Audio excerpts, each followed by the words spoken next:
नमस्कार दोस्तों, कैसे आप सभी। उम्मीद करता हूँ अच्छे होंगे, स्वस्थ होंगे। एक बार फिर आप सभी का हमारे इस यूट्यूब चैनल सक्षम एजुकेशन पर स्वागत है। और आज आपके लिए हम लाए हैं जो पेट सिलेबस के अनुसार हिस्ट्री में पहला टॉपिक दिया गया है वैदिक सभ्यता। और वैदिक सभ्यता से जो भी क्वेश्चन बन सकते हैं इस वीडियो के माध्यम से आप सभी को देखने को मिलेंगे। और इससे बाहर कोई भी प्रश्न आपका नहीं जाएगा। सारे क्वेश्चन जो है मैंने आप लोगों को इसमें जो है प्रोवाइड कर दिया है। और अगर आप लोगों को वीडियो अच्छा लगे तो लाइक और सब्सक्राइब ज़रूर कर देना। तो आइए चलते हैं। पहला क्वेश्चन दिया गया है, वेदों की संख्या कितनी है। तो आप सभी जानते होंगे कि वेदों की संख्या 4 है। और चारों के नाम आप सभी जानते होंगे। पहला ऋग्वेद, यजुर्वेद, सामवेद और अथर्ववेद, ये 4 वेद हैं। और इन्हीं से जो है जो भी क्वेश्चन बनने वाले हैं आगे सब लिखे हैं। तो दूसरा क्वेश्चन दिया गया है, सबसे पुराना जो है वेद और सबसे नया वेद कौन सा है। तो सबसे पुराना वेद आपका ऋग्वेद और जो सबसे नया जो है अथर्ववेद। मतलब जो है सबसे पहला ऋग्वेद है और सबसे बाद का अथर्ववेद। अगला क्वेश्चन है, इन 4 वेदों को क्या कहते हैं। मतलब इन 4 वेदों के समूह को क्या कहते हैं। तो इन 4 वेदों को हम संहिता कहते हैं। क्या कहते हैं? संहिता। अगला क्वेश्चन है क्वेश्चन नंबर 4, ऋग्वेद में कितने मंडल, सूक्त और ऋचाएँ हैं।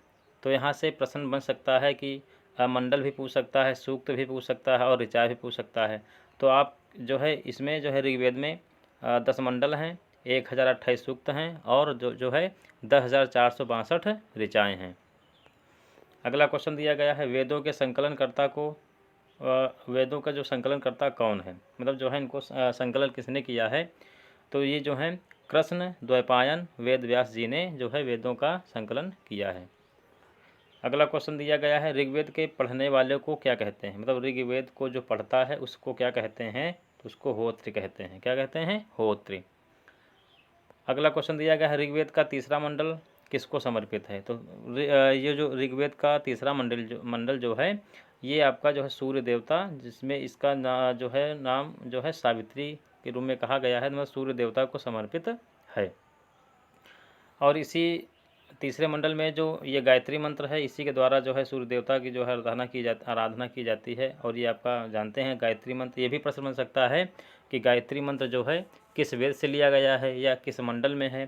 तो ये आपका जो है ऋग्वेद के तीसरे मंडल में जो है इसको उल्लिखित ये किया गया है। अगला है क्वेश्चन नंबर 9, ऋग्वेद की रचना किसने की है। तो ऋग्वेद की रचना जो है विश्वामित्र जी ने की है। अगला क्वेश्चन है, 8वें मंडल की हस्तलिखित ऋचाओं को क्या कहा जाता है। तो 8वें मंडल में जो हस्तलिखित ऋचाएँ हैं उनको क्या कहते हैं। तो उनको हम कहते हैं खिल। क्या कहते हैं? खिल। अगला क्वेश्चन दिया गया है, 4 वर्णों को ऋग्वेद के किस मंडल में उल्लिखित किया गया है। मतलब जो 4 वर्ण हैं उनको जो है किस ऋग्वेद के किस मंडल में लिखा गया है। तो ये जो हैं ये 10वें मंडल में लिखित हैं। अगला क्वेश्चन दिया गया है, ऋग्वेद में गाय को किस नाम से जाना गया है। तो गाय को जो है अघन्या कहा गया है। ये क्वेश्चन जो है कई बार बन चुका है तो आप लोग जो है याद कर लें। अगला क्वेश्चन है, ऋग्वेद में सबसे अधिक बार किस देवता का नाम उल्लिखित किया गया है। तो आप सभी जानते होंगे कि इंद्र जो हैं इनको जो है पानी का देवता माना जाता है। तो इनका जो है 250 बार जो है 250 बार इनका नाम ऋग्वेद में आया है। अगला क्वेश्चन है, वेद त्रयी में कौन सा वेद नहीं आता। इस तरह सा प्रश्न बन जाता है। तो वेद त्रयी में जो 4 वेद हैं उसमें से अथर्ववेद वेद त्रयी में नहीं आता है। मतलब कि वेद त्रयी में ऋग्वेद, सामवेद और यजुर्वेद ये 3 वेद वेद त्रयी कहलाते हैं और अथर्ववेद नहीं कहलाता। अगला क्वेश्चन है, वैदिक सभ्यता में कौन सी धातु प्रयुक्त की गई थी। तो वैदिक सभ्यता में सबसे पहले जो है मतलब किस धातु का प्रयोग होता था। लोहा का प्रयोग होता था। ऋग्वेद में सबसे प्रिय पशु कौन सा बताया गया है। तो सबसे प्रिय पशु जो है तो इसमें घोड़ा था। और सबसे पवित्र जो है तो यहाँ पे जो है आप गाय थी इसमें ऋग्वेद में। अगला क्वेश्चन दिया गया है, ऋग्वेद का उपवेद कौन सा है। तो यहाँ पे ये प्रश्न जो है बनने की संभावना है। जो उपवेद कौन सा है, ये आयुर्वेद इसको कहते हैं। ऋग्वेद का उपवेद आयुर्वेद। अगला है, ऋग्वेद की सबसे पवित्र नदी कौन सी है। तो सबसे पवित्र नदी जो है सरस्वती है। अगला क्वेश्चन दिया गया है, ऋग्वैदिक सभ्यता कैसी थी। तो यह ग्रामीण सभ्यता थी। ऋग्वैदिक सभ्यता कैसी थी। तो यह ग्रामीण सभ्यता थी। अगला क्वेश्चन है किस वेद को संगीत का वेद कहते हैं? तो संगीत का वेद मतलब सामवेद को। संगीत में पहला अक्षर सा और सामवेद में पहला अक्षर सा। तो जो है कि प्रश्न बनता है कि किस वेद को संगीत का वेद कहते हैं या संगीत का जनक किस वेद को कहते हैं? तो आपका राइट आंसर हो जाएगा सामवेद। अगला क्वेश्चन है सामवेद में कितने मंत्र हैं? तो सामवेद में 1875 मंत्र हैं। कितने मंत्र हैं? 1875। किसमें? सामवेद में।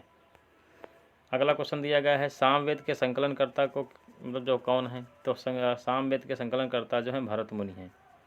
और सामवेद को पढ़ने वाले जो हैं होते हैं उनको क्या कहा जाता है? तो इनको कहा जाता है उद्धृत। क्या कहा जाता है? उद्धृत। किसको? सामवेद को पढ़ने वाले को। अगला क्वेश्चन है कौन सा वेद गद्य और पद दोनों में है? तो ये आपका हो जाएगा यजुर्वेद। कौन सा वेद? यजुर्वेद। ये आपका जो है गद्य और पद दोनों में है। अगला क्वेश्चन दिया गया है 25 नंबर। इसमें दिया गया है यजुर्वेद में कितने मंत्र और इसके संकलनकर्ता कौन है? तो यहाँ पे जो है 1975 मंत्र हैं और इसके संकलनकर्ता जो हैं विश्वामित्र जी हैं। और यहाँ पे दिया गया है यजुर्वेद जो है पढ़ने वाले को क्या कहते हैं? तो इसको कहते हैं अध्वर्व। क्या कहते हैं? अध्वर्व।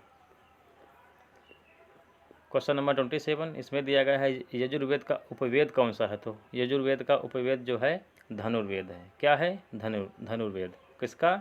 यजुर्वेद का। अगला है सामवेद का उपवेद कौन सा है? तो सामवेद का गंधर्ववेद हो जाएगा। तो इस तरह से क्वेश्चन बनने की प्रबल संभावना है। अगला है किस वेद को चंपू काव्य भी कहते हैं? तो चंपू काव्य यजुर्वेद को कहते हैं। जो चीज़ गद्य और पद दोनों में होती है उसको हम चंपू कहते हैं। और आप सभी जानते हैं कि यजुर्वेद जो है गद्य और पद दोनों में है। अगला क्वेश्चन दिया गया है जादू टोना किस वेद में बताया गया है? तो जादू टोना ये जो है आपका अथर्ववेद में बताया गया है। जादू टोना हो गया, वशीकरण हो गया, इस तरह के जो हैं जो भी चीज़ें बातें बताई गई हैं आपका अथर्ववेद में बताया गया है। क्वेश्चन नंबर 31 इसमें दिया गया अथर्ववेद में कितने मंत्र हैं? तो अथर्ववेद में 5977 मंत्र हैं। कितने हैं? 5977। ये जो है मंत्र आपके किसमें हैं? अथर्ववेद में। और यहाँ पे अथर्ववेद पढ़ने वाले को क्या कहा जाता है? तो अथर्ववेद पढ़ने वाले को ब्रह्मा कहा जाता है। क्या कहा जाता है? ब्रह्मा। अगला क्वेश्चन है शिल्पवेद किस वेद का उपवेद है? तो शिल्पवेद जो है अथर्ववेद का उपवेद है। अगला क्वेश्चन है वेदांगों की संख्या कितनी है? तो वेदांग है कितने? 6। वेदांग मतलब है वेदों को पढ़ने के लिए मतलब वेदों को आसानी से पढ़ने के लिए वेदांगों की जो है इसमें जो है वर्णन किया गया है। वेदों को पढ़ने के लिए सबसे पहले आपको वेदांगों की जानकारी होना चाहिए। जैसे कि इसमें पहला दिया गया शिक्षा, दूसरा है ज्योतिष, तीसरा है कल्प, चौथा इसमें व्याकरण दिया गया है, पांचवा निरुक्त है और छठा छंद। ये 6 जो हैं वेदांग हैं। अगला क्वेश्चन दिया गया है पुराणों के रचयिता कौन है? तो पुराणों के रचयिता जो हैं लोमहर्ष या उनके पुत्र जो हैं उग्रश्रवा माने जाते हैं। सबसे प्राचीन और प्रामाणिक पुराण कौन सा है? तो सबसे प्राचीन और प्रामाणिक पुराण जो है आपका ये मत्स्य पुराण है। अगला क्वेश्चन है किस उपनिषद में स्त्री को पुरुष की अर्धांगिनी कहा गया है? तो यहाँ पे जो है आपका राइट आंसर हो जाएगा शतपथ ब्राह्मण में जो है ये उपनिषद है, इसी में जो है स्त्री को पुरुष की अर्धांगिनी कहा गया है। अगला क्वेश्चन दिया गया है उपनिषदों की संख्या कितनी है और सबसे बड़ा उपनिषद कौन सा है? तो उपनिषदों की संख्या आप सभी जानते होंगे कि 108 है और जो है सबसे बड़ा जो है उपनिषद है बृहदारण्यक है। बृहदारण्यक, इसमें नाम ही बृहद है, बृहद मतलब होता है बड़ा। नेक्स्ट क्वेश्चन दिया गया है सबसे छोटा उपनिषद कौन सा है? तो अगर बड़ा मालूम है तो छोटा भी मालूम होना चाहिए। तो छोटा है मांडुकोपनिषद। कौन सा है? मांडुकोपनिषद। अगला क्वेश्चन दिया गया है वसुधैव कुटुंबकम कहाँ से लिया गया है? ये आपका महाउपनिषद से लिया गया है। ये प्रश्न जो है आप लोग तैयार कर लें क्योंकि ये प्रश्न बन सकता है, क्योंकि आप सभी जानते होंगे कभी जो हाल ही में अपने इंडिया में G20 की जो सम्मेलन हो रहा था उसकी थीम यही थी वसुधैव कुटुंबकम। तो आप लोग जो है इसको याद कर लें। अगला क्वेश्चन दिया गया है सत्यमेव जयते किस उपनिषद से लिया गया है? तो सत्यमेव जयते जो है मुंडकोपनिषद से लिया गया है। किससे लिया गया है? मुंडकोप उपनिषद से लिया गया है क्या? सत्यमेव जयते। अगला क्वेश्चन है 4 आश्रमों का उल्लेख किया गया है, मतलब किस उपनिषद में 4 आश्रमों का उल्लेख किया गया है? तो यहाँ पे आपका हो जाएगा जाबालो, जाबालोपनिषद में जो है 4 आश्रमों का उल्लेख किया गया है। अगला क्वेश्चन है पुराणों की संख्या कितनी है? तो पुराण आप सभी जानते होंगे 18 पुराण हैं। उपनिषद कितने अभी बताया 108। वेद कितने 4। ये सभी आप लोग याद कर लें। राज तरंगिणी पुस्तक के लेखक कौन है? तो राज तरंगिणी के लेखक जो हैं ये हैं कल्हड़। और ये जो राज तरंगिणी है आपकी ये संस्कृत भाषा में लिखी है और इसमें जो है जम्मू कश्मीर, इस राज तरंगिणी में जो है जम्मू कश्मीर राज्य का जो है वर्णन किया गया है। अगला क्वेश्चन दिया गया है यम नचिकेतो संवाद किस उपनिषद में है? तो ये आपका कठोपनिषद में है। कहाँ है? कठोपनिषद, यम नचिकेतो संवाद। अगला है ऋग्वेद में गोपा किसे कहते हैं? तो ऋग्वेद में गोपा जो है राजा को कहा जाता है। किसको कहा जाता है? राजा को। और यव किसको कहते थे? तो यव जो है जव को कहते थे। यव को जव कहा जाता, सॉरी जव को यव कहा जाता था किसमें? ऋग्वेद में।